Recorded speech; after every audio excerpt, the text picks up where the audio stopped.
புகழனைத்தும் அல்லாஹுக்கே. சூரா காஃப் தரும் 2வது சம்பவம். இரு நண்பர்கள் சந்தித்துக் கொள்ளும் காட்சி.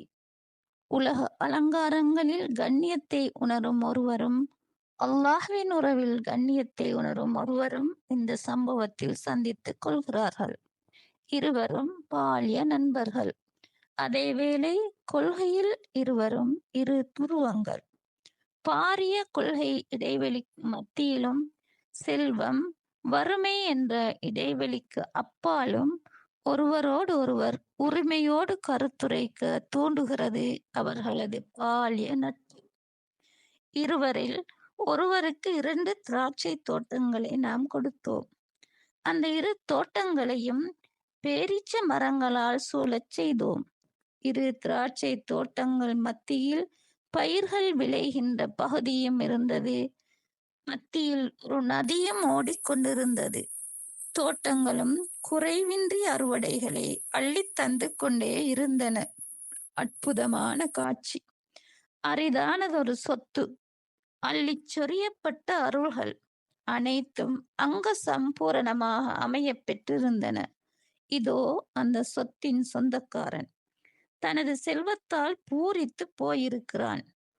அந்த தோட்டங்களால் அவனது உள்ளம் பெருமை கொள்கிறது. தனது ஏழை சகோதரனிடம் தனது மகிமையையும் பறைசாற்றுகிறான். நான் உன்னை விட அதிக செல்வமுடையவனாகவும் மகிமையுடையவனாகவும் இருக்கிறேன். மகிழ்ச்சி தாழவில்லை, பெருமை பிடிபடவில்லை, பூரிப்பில் மிதக்கிறான்.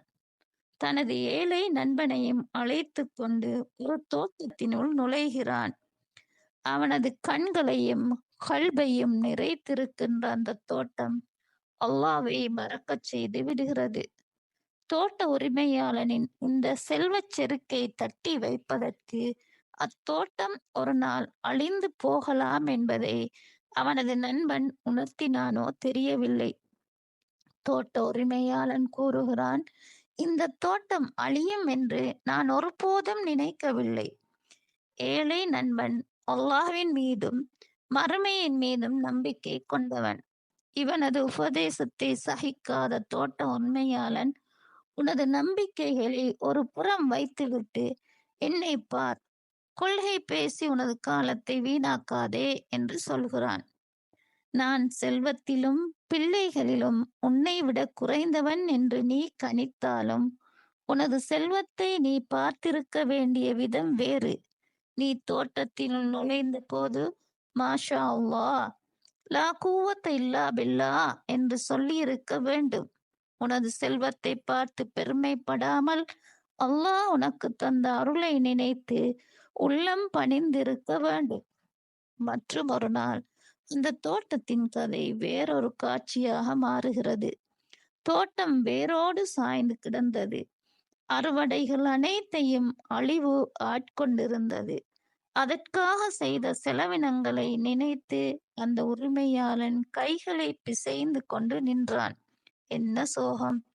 மெல்லவும் முடியாமல், விழுங்கவும் முடியாமல் திணறுகின்ற அந்த தருவாயில் அவனது ஏழை நண்பனின் ஞாபகம் வந்திருக்க வேண்டும். உதவி செய்தலும் பாதுகாத்தலும் உண்மையில் அல்லாஹுக்குரியது. அவன் அருள்வதே சிறப்பான வெகுமதி. மொத்த உலகத்தின் கதையும் இதுதான். உலக வாழ்க்கை என்பது வேகமாக தோன்றி மறைகின்றதொரு காட்சியே. அது நிலையானதல்ல, ஸ்திரமானதல்ல என்பதை அனைவரும் உணர்ந்து எமது வாழ்வை அமைத்துக் கொள்வோம் இன்ஷா அல்லாஹ். சூரா கௌஃபின் அடுத்த சம்பவம் அடுத்த தொடரில்.